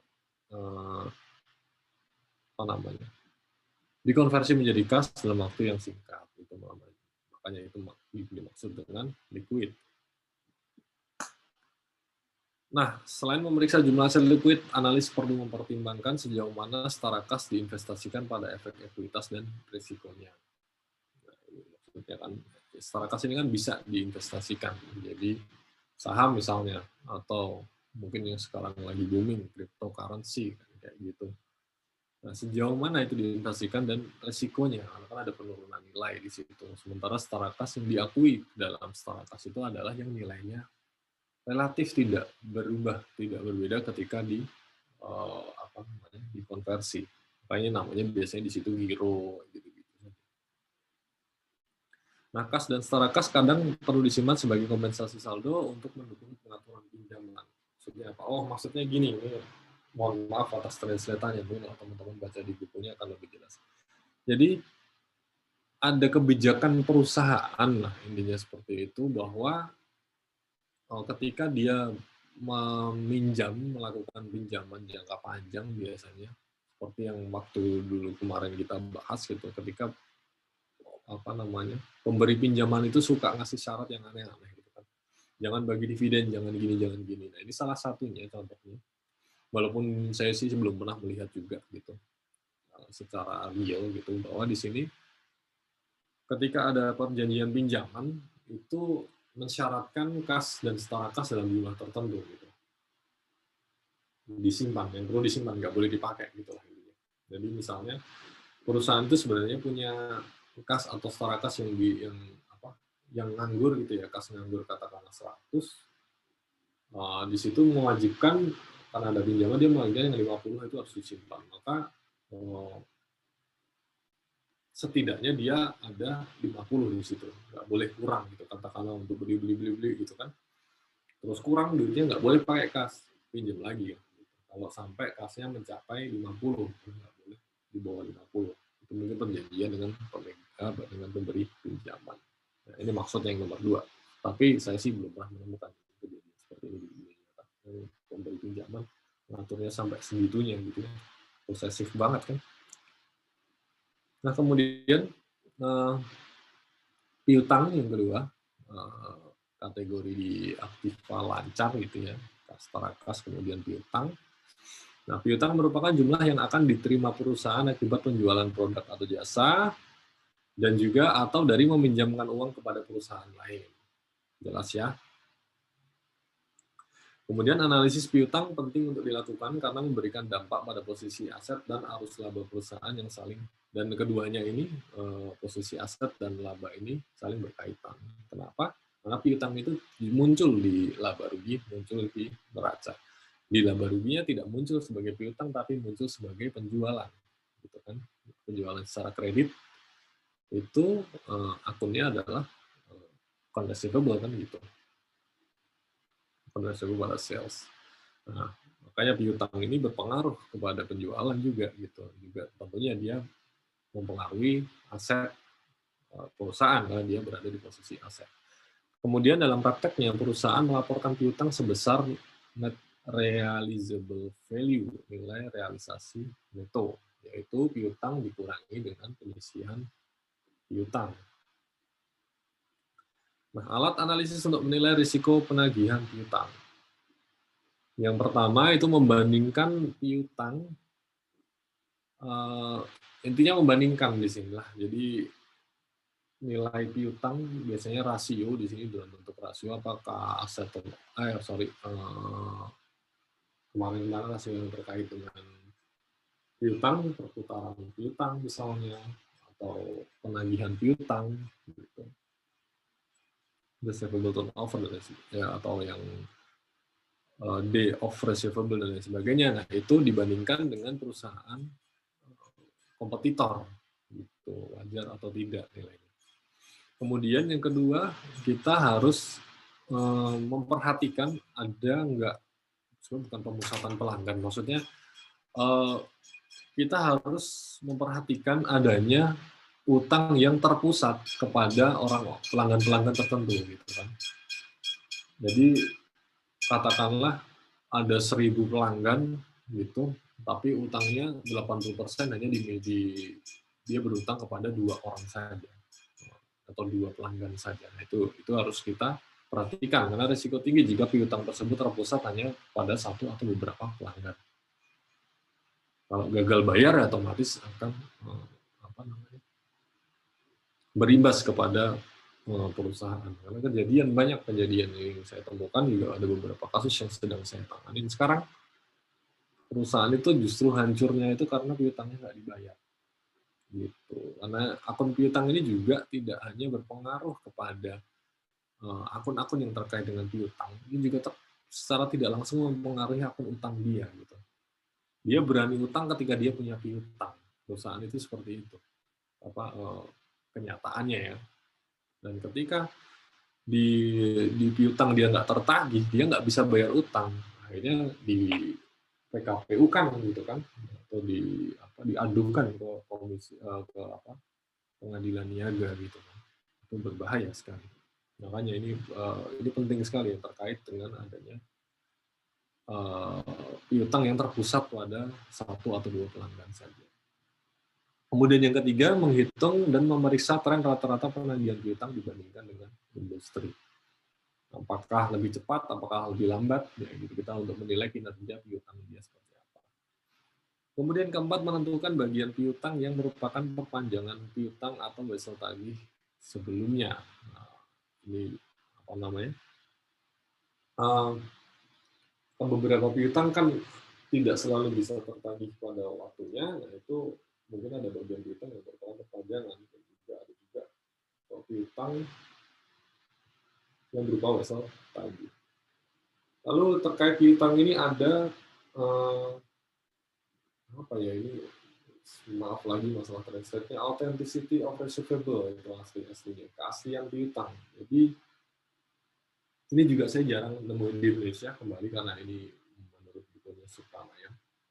Jadi authenticity of receivable itu si pemberi pinjaman atau si pemilik piutang, apalagi terkait penjualan barang dagang gitu ya. Jadi gini ceritanya, jadi ketika sebuah perusahaan A dia menjual kepada perusahaan B, dan perusahaan B itu membeli dari perusahaan A itu sebagai bahan baku atau bahan apapun lagi untuk dijual lagi gitu. Jadi bukan konsumen akhir si B ini ya. Nah, si piutang A ke B ini itu ketika ada hubungan piutang antara A ke B itu, si A itu masih mempunyai hak atas barang yang dijual kepada si B sampai si B itu dijual ke pihak berikutnya. Seperti itu. Nah, itu saya juga prakteknya seperti apa kalau di Indonesia saya sangat jarang sekali ketemu kayak gitu. Tapi mungkin di luar sana umum ya kali ya. Cuma saya belum mendalami masalah ini juga. Tapi kejadiannya seperti itu. Jadi si A itu masih mempunyai hak atas barang dagangan yang dijual kepada B ini sampai B ini menjual kepada pihak berikutnya. Kemudian sekuritisasi piutang, ya, pengamanan piutang, anjak piutang. Jadi piutangnya diasuransikan, gitu ya, diasuransikan, dijual kembali, gitu kan. Kalau dalam perusahaan asuransi itu diasuransikan, gitu kan. Asuransi yang diasuransikan. Jadi piutang ini diasuransikan tetap tagihannya. Atau bisa juga dipinjamkan, gitu. Nah, kemudian akun berikutnya di dalam current asset itu adalah biaya dibayar di muka, prepaid expense, itu merupakan pembayaran di muka untuk jasa atau barang yang belum diterima. Jadi dibayar dulu, tapi jasanya belum diterima. Contohnya pembayaran asuransi, sewa, gitu kan, belum habis sewanya, utility, pajak properti, dan lain sebagainya. Nah, biaya-biaya dibayar di muka ini kenapa dikelompokkan ke dalam aset lancar? Karena jasa yang diterima biasanya memerlukan penggunaan aset lancar. Biasanya perlu bayar kas dan lain sebagainya. Jasa yang diterima seperti tadi, sewa misalnya, asuransi, ini kan untuk bayar butuh kas, butuh aset lancar, sehingga biaya dibayar di muka pun itu merupakan kelompok aset lancar. Dan kemudian persediaan berikutnya, persediaan merupakan barang yang dimiliki untuk dijual sebagai bagian operasi bisnis normal perusahaan. Persamaan persediaan seperti itu, persediaan awal ditambah pembelian neto dikurangi beban pokok penjualan itu sama dengan persediaan akhir. Persediaan akhir masuk dalam laporan posisi keuangan, beban pokok penjualan masuk ke dalam laporan laba rugi. Harus biaya persediaan dan dampaknya seperti apa. Jadi metode yang digunakan untuk menilai persediaan ada FIFO, LIFO, dan average. LIFO ini sudah tidak boleh digunakan dalam perpajakan juga seperti itu, karena tidak mencerminkan keadaan sebenarnya. Nah, dampaknya apa gitu ya? Nah, itu kemarin sudah dibahas di akuntansi perpajakan, kalau nggak salah sudah dibahas panjang lebar. Bedanya kalau menggunakan FIFO dan menggunakan rata-rata akan berdampak di harga pokok penjualannya seperti apa. Nah, kemudian biaya persediaan manufaktur, dampak peningkatan produksi, dan di situ ada biaya bahan baku, tenaga kerja, overhead. Tentu saja akan berdampak ya. Lebih kalau masih ada slide ini. Nah, kemudian aset jangka panjang atau long term aset seperti itu bisa terdiri dari banyak hal gitu, bisa terdiri dari aktiva tetap, terus investasi dan lain sebagainya. Yang intinya jangka panjang adalah lebih dari satu siklus operasi perusahaan atau lebih dari 1 tahun atau lebih dari 1 periode akuntansi, mana yang lebih panjang.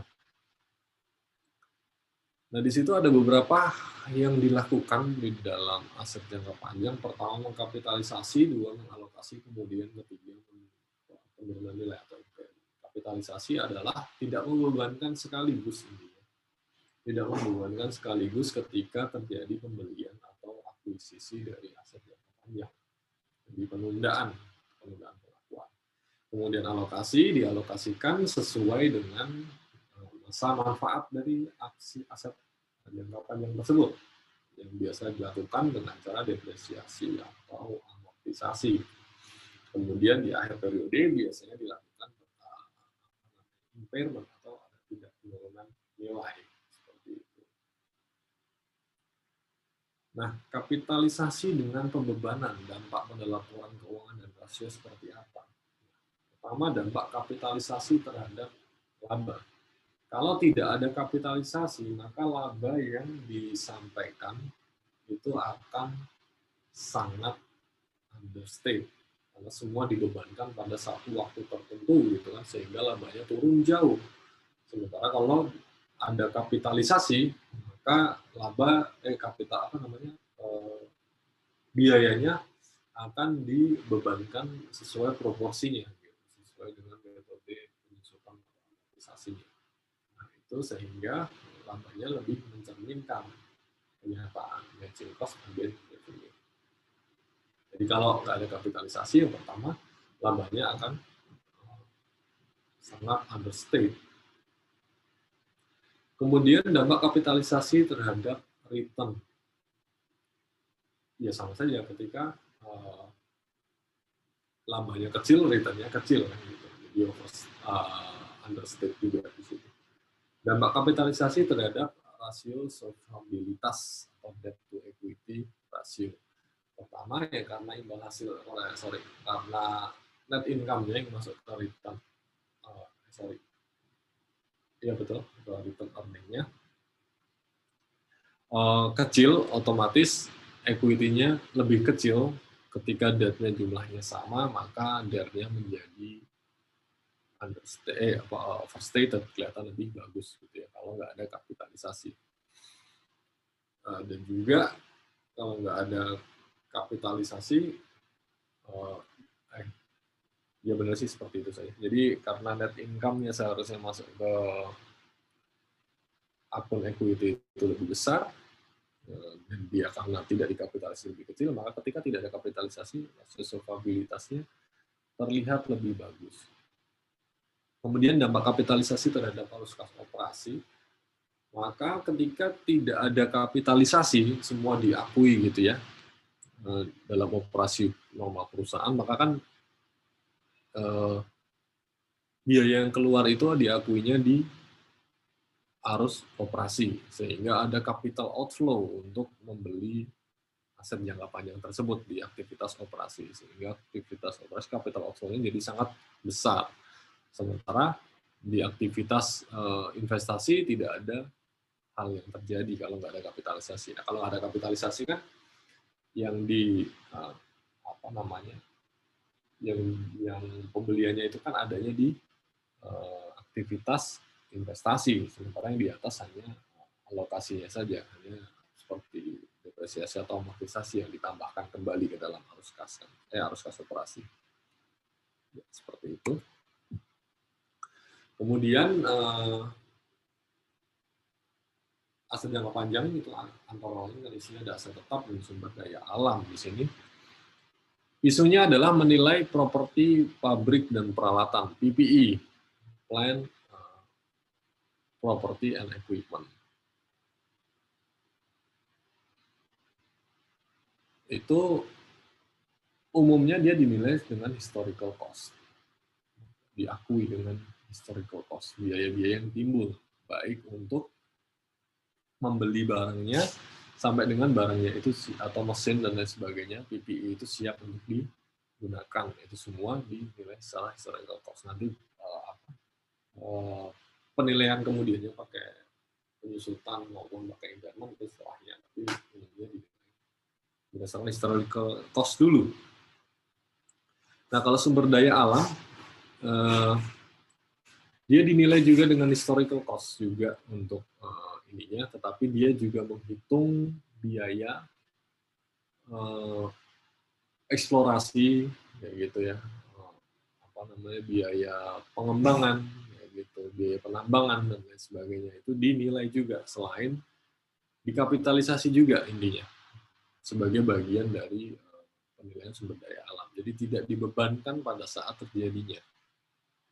Harus kapitalisasi juga biaya-biaya terkait eksplorasi, biaya-biaya pengembangan, terus biaya-biaya penambangannya itu harus dikapitalisasi juga, tidak dibebankan pada saat terjadinya. Kemudian kalau PPE dia isunya ada di penyusutan itu dengan berbagai metode, apakah dengan garis lurus atau dengan declining method, atau pound dan sebagainya. Sementara kalau deflasi ini lebih banyak digunakan untuk sumber daya alam. Intinya adalah, nah kalau Penyusutan itu kan didasarkan kepada cost yang timbul, gitu ya. Jadi cost yang timbul kalau mau pakai garis lurus di bagian atas, kalau mau ke double declining dikaitkan tarif-tarif tertentu gitu. Kalau deflasi itu dasarnya tidak berdasarkan itu, gitu, tidak dibagi rata dan sebagainya. Yang umum digunakan itu berdasarkan produksi, gitu. Jadi biayanya itu berdasarkan produksi. Jadi misalnya biayanya 1.000 untuk produksi 1.000 gitu ya. Jadi setiap satu produksi itu membebankan biaya 1, ya, untuk contoh gampangnya seperti itu. Nah, ketika di suatu tahun dia produksinya 5, maka dia dibebankan ya bolehnya 5 gitu.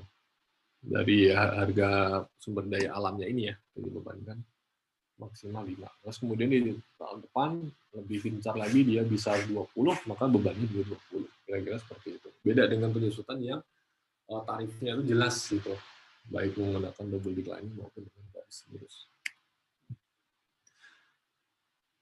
Nah, menganalisis penyusutan dan deflasi, salah satu fokus analisis adalah pada setiap revisi masa manfaat aset. Nah, ketika ada revisi masa manfaat aset, itu harus dianalisis. Kenapa? Karena itu akan mempengaruhi analisis keserbandingan, baik dengan periode sebelumnya atau dengan perusahaan kompetitor.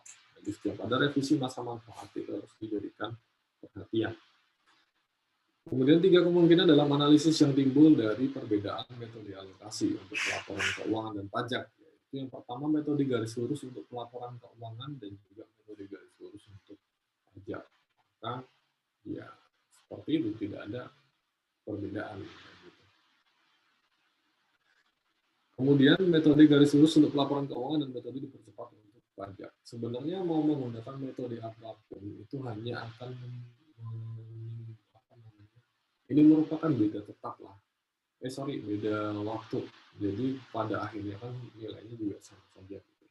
Cuma yang nomor 2 ini tergantung keperluannya apa. Kenapa dia menggunakan garis lurus pelaporan keuangan dan metode dipercepat untuk pajak? Bukan tidak boleh ya, boleh ya. Cuma kita harus tahu konsekuensinya.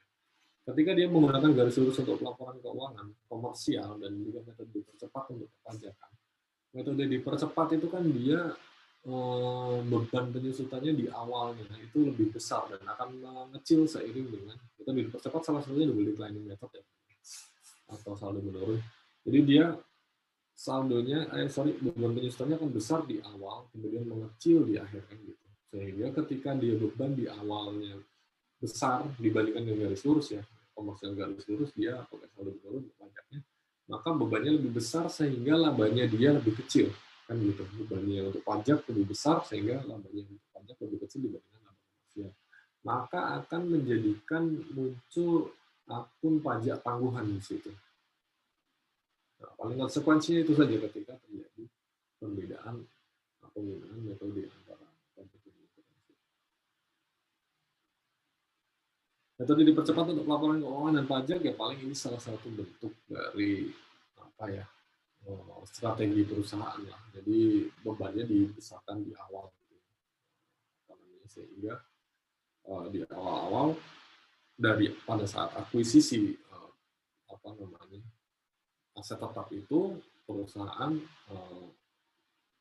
membukukan beban lebih tinggi, labanya lebih rendah. Tapi seiring berjalannya waktu dia menjelang akhir itu labanya lebih besar gitu ya. Versa ya, maksudnya dengan produksi yang sama maka dia akan mengakui laba lebih besar karena beban penyusutan atas aktiva tersebut lebih kecil di menjelang akhir-akhir masa manfaat dari aset tersebut. Kemudian ada impairment, menganalisis impairment ada 3 masalah gitu ya. Yang pertama mengevaluasi kesesuaian jumlah penurunan nilai, metode yang dipakai dan lain sebagainya. Penurunan nilai ada 2, ada write down, ada write off, ada yang nilainya turun, ada yang dihapuskan kan gitu. Nah itu yang pertama mengevaluasi kesesuaian jumlah penurunan nilai. Sisi mengevaluasi jumlah penurunan nilai itu yang pertama yang harus dilakukan mengidentifikasi kelompok aset yang nilainya diturunkan dihapuskan. Itu kita harus tahu kelompok aset mana saja yang nilainya turun, mana saja yang dihapuskan. Kemudian mengukur presentasi yang dihapuskan, wajar atau tidak, gitu. Sesuai dengan kaidah akuntansi yang berlaku atau tidak. Yang ketiga, mengevaluasi apakah jumlah yang dihapuskan itu sesuai dengan kelompok aset. Sudah sesuai belum? Maksudnya apakah yang dihapuskan tanah, kan nggak masuk akal. Nah, kalau yang dihapuskan masuk kelompok 1, misalnya 4 tahun doang, gitu. Atau aset-aset yang tidak signifikan nilainya itu tidak terlalu material. Jadi kita harus tahu kesesuaian jumlah penurunan nilai. Kemudian mengevaluasi kesesuaian waktu penurunan nilainya. Terus yang ketiga, menganalisis dampak penurunan nilai terhadap laba. Impairment mempengaruhi laba atau tidak, dan seberapa besar pengaruhnya.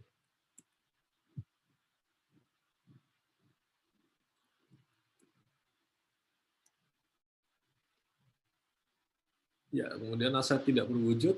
Aset tidak berwujud atau intangible asset merupakan hak keistimewaan dan manfaat dari kepemilikan dan pengendalian. Jadi apa namanya? Karakteristik umumnya itu ketidakpastian yang tinggi atas masa manfaat masa depan dan tidak adanya keberadaan fisik. Karena intangible asset ini kan banyak yang merupakan aset-aset yang dari R&D gitu ya, dari kegiatan penelitian dan pengembangan, sehingga masa manfaatnya itu batasnya sulit diketahui ujungnya. Ada ketidakpastian yang tinggi ya, tetap diperkirakan cuma sulit gitu loh untuk tahu ujungnya. Beda dengan aktiva tetap yang akan lebih mudah dinilai gitu. Masa manfaatnya. Kategorinya ada dari goodwill muncul hanya karena adanya merger dan akuisisi. Kemudian paten, hak cipta, nama dagang, merek dagang, sewa. Kalau ini mungkin cenderung, terutama kalau yang tidak dikembangkan sendiri, mungkin akan mudah untuk dinilai masa manfaatnya. Sesuai dengan kontrak, boleh sampai sejauh mana kita menggunakan paten, hak cipta, nama dagang, merek dagang itu. Tapi kalau itu yang dikembangkan sendiri, nah itu yang agak sulit untuk menilai masa manfaat masa depannya.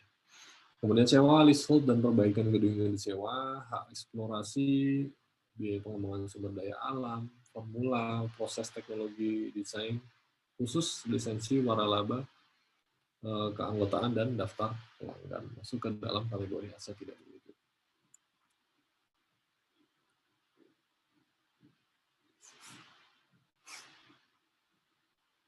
Akuntansi aset tidak berwujud, aset tidak berwujud dapat diidentifikasi, yang dapat diidentifikasi paten, merek dagang, hak cipta, waralaba, franchise, itu bisa gitu ya, bisa diukur juga.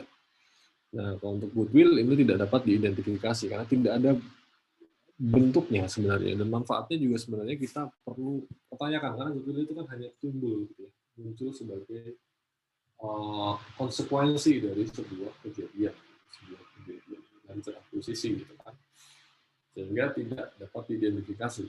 Kemudian nilai aset tidak berwujud ini harus diamortisasi. Nah, ini yang seru adalah analisis goodwill dan amortisasi ATB. Mungkin akan kita perdalam di pertemuan berikutnya. Terus juga aset tidak berwujud dan kontingensi yang tidak dicatat. Ini kita lanjutkan di materi berikutnya ya teman-teman. Jadi untuk pertemuan hari ini cukup sampai di sini. Sebelum saya akhiri, mungkin ada yang mau ditanyakan terlebih dahulu. Saya persilahkan.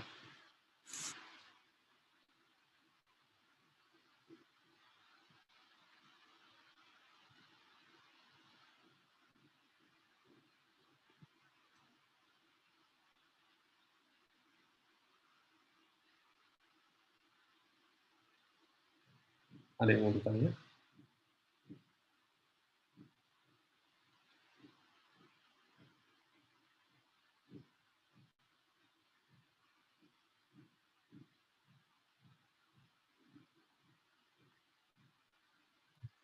Oke. Kalau tidak ada yang mau bertanya, disimpan dulu. Karena minggu depan kita masih akan membahas ini juga, gitu ya. Kalau gitu, pertemuan hari ini saya akhiri sampai di sini. Terima kasih atas atensi dan perhatiannya. Semoga ada manfaatnya buat teman-teman. Semoga sukses dengan tugas individunya. Besok ya dikumpulkan, jangan lupa. Semoga sesuai dengan harapan dan cita-cita teman-teman. Jangan terlalu rumit pikirannya, tenangkan saja pikirmu. Itu tetap jaga kesehatan teman-teman. Selamat melanjutkan aktivitas. Kurang lebihnya mohon maaf. Saya akhiri. Billahi taufiq wal hidayah. Wassalamualaikum warahmatullahi wabarakatuh. Waalaikumsalam warahmatullahi Terima kasih, wabarakatuh. Mas. Terima kasih banyak, Mas.